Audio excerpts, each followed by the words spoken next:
बच्चों, आज हम लोग फिर कक्षा 12 प्रोज का पहला लेसन का अगला पैराग्राफ शुरू करने जा रहे हैं।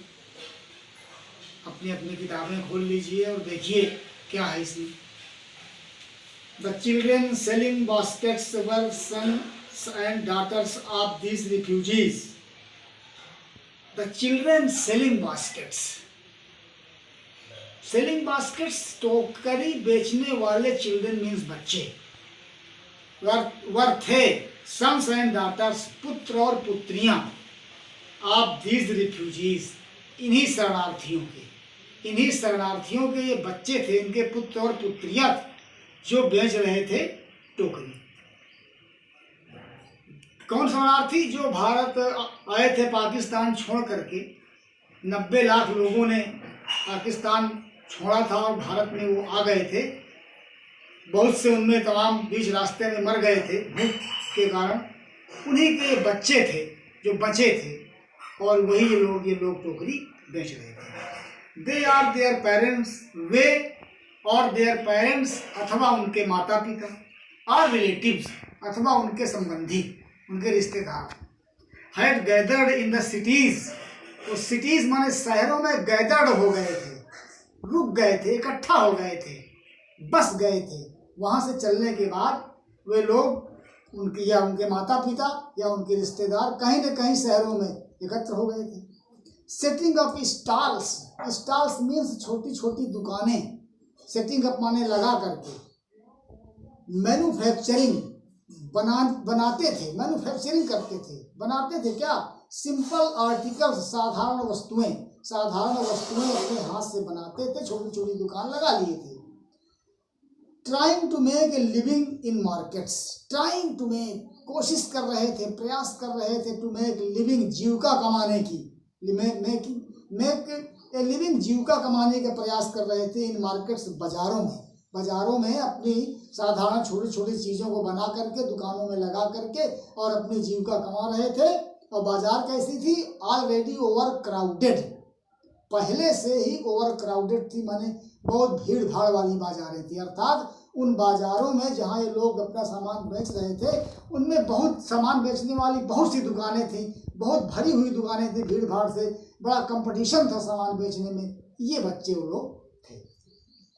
दे lived in cloth and grass shed, they lived, रहते थे, इन क्लॉथ, कपड़े की, एंड ग्रास, और घास फूस की बने हुए शेड में, छप्पर के नीचे, दैट लाइंड द स्ट्रीट्स, जो स्ट्रीट्स मीन्स गलियों के किनारे लाइंड में थे, पंक्तिबद्ध थे। गलियों के जो गलियां थी, सड़कें जो थी, जो स्ट्रीट्स थी, उनके किनारे किनारे पंक्ति में इनके झोपड़ी बनी हुई थी, या तो कपड़े की झोपड़ी बनी हुई थी या घास फूस या घास की बनी हुई झोपड़ियों में रहते थे। सड़क के किनारे किनारे ये बनी हुई थी। The peasants among these refugees, peasants means farmer, किसान, एमंग दीज रिफ्यूजीज, इन शरणार्थियों के बीच जो किसान थे, क्योंकि वहां से किसान भी पलायन किए थे पाकिस्तान से, तो कई तरह के शरणार्थी थे, लेकिन इनमें जो किसान थे वो कैसे थे? देखिए, हैड बीन एक्स्टम्ड, वो अभ्यस्त थे, एक्स्टम्ड मीन्स अभ्यस्त थे, to little all the lives, अपना जीवन थोड़े में बिताने के अभ्यस्त थे। अपना लाइव्स, अपने जीवन को लिटिल, थोड़ी सी चीजों में बिताने के अभ्यस्त थे। For the annual income of an agricultural family, क्योंकि फॉर द एनुअल इनकम, वार्षिक आमदनी, ऑफ एन एग्रीकल्चरल फैमिली, एक कृषि या कृषक परिवार की, या कृषि करने वाले व्यक्ति के परिवार की वार्षिक आमदनी क्या थी? डज नॉट एक्सीड, अधिक नहीं होती थी, ऑन एन एवरेज, औसतन $100 ए ईयर, एक साल में $100 से अधिक आमदनी किसान परिवार की नहीं होती थी। अर्थात साल भर में $100 से ज्यादा नहीं कमा पाता था एक किसान उस समय। किस समय? सन 1950 के भारत का किसान $100 से ज्यादा एक वर्ष में नहीं कमा पाते थे। द एवरेज अनस्किल्ड लेबर, और औसतन अनस्किल्ड लेबर जो थे, अकुशल श्रमिक क्या थे?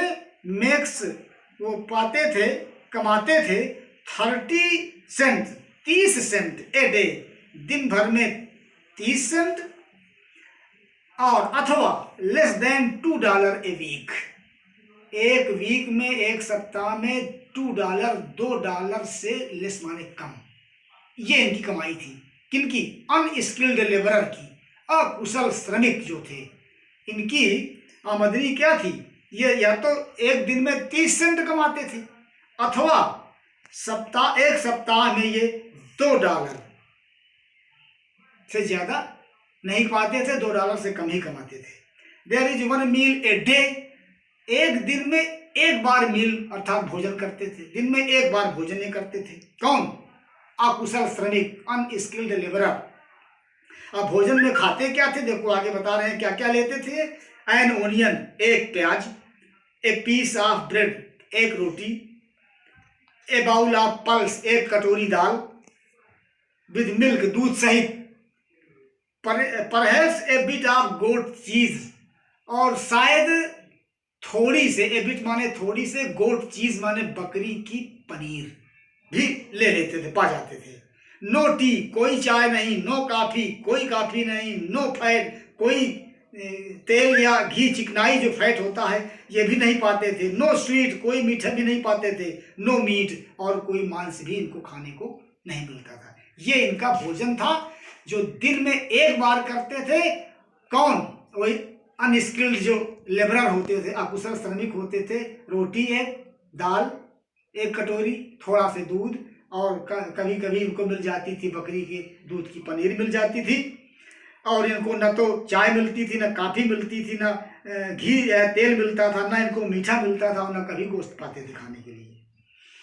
$100 ए ईयर, $100 एक साल में, इज नॉट $2 ए वीक, सप्ताह में $2 के बराबर नहीं होता है। अर्थात सप्ताह के में $2 जो कमाता है वो साल भर में $100 नहीं कमा पाएगा। अर्थात $100 ए ईयर, एक साल में $100, इज नॉट $2 ए वीक, वो सप्ताह में $2 के बराबर नहीं होता है।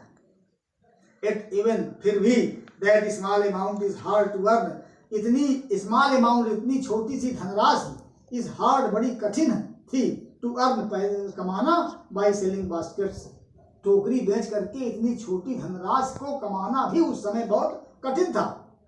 To people too poor to buy them, क्योंकि ये पीपुल बहुत पुअर थे, ये बेचने वाले जो बच्चे थे, जो लोग थे, ये बहुत गरीब हुआ करते थे, और ये क्या करते थे? टू बाई देम, इतने पुअर थे कि ये स्वयं टोकरी खरीद नहीं सकते थे, इतने गरीब थे कि जो टोकरी ये बेच रहे थे उन टोकरी को खरीदने की भी क्षमता इनके पास नहीं थी। That no doubt is the reason, और इसीलिए नो डाउट, निसंदेह, इसमें कोई संदेह नहीं है, इज द रीजन, यही एक कारण था कि दीज लिटिल चिल्ड्रेन, ये छोटे छोटे बच्चे, डिसेंडेड, टूट पड़े, आनमी, मेरे ऊपर, लाइक लोकस्ट, लोकस्ट माने टिड्डी, टिड्डियों की भांति ये बच्चे मेरे ऊपर टूट पड़े, यही मुख्य कारण था। क्योंकि आई एन अमेरिकन, मैं एक अमेरिकी का निवासी था, और वाज डाउटलेस, निसंदेह क्या था? द मोस्ट प्रोमिसिंग मार्केट, सबसे अच्छी बाजार था, या सबसे अच्छा मार्केट मीन्स ग्राहक था उनके लिए। दे हैड सीन, जिसको उन्होंने देखा, मुझको उन्होंने जब देखा तो मैं उनके लिए सबसे अच्छा ग्राहक था, क्योंकि मैं एक अमेरिकन था। तो the writer describes about the condition of the peasants as well as the condition of an unskilled laborer. A farmer who was totally dependent on his agriculture did not earn sufficient money for his living, and an unskilled laborer took food in his meal, and that was a very ordinary meal, in which he ate an onion, a piece of bread, a bowl of pulse with milk, and a bit of goat cheese. So when these children saw the writer William C. Douglas, these children thought him the most suitable customer, so they tried to sell their baskets because he was an American, and the children thought him the best promising customer for themselves, so they descended just like locusts. बच्चों, आज यहीं तक, कल हम आगे चलेंगे, लेकिन इस पूरे पैराग्राफ का एक्सप्लेन आपको लिखना है और लिख करके मेरे पास भेजना है। Thank you.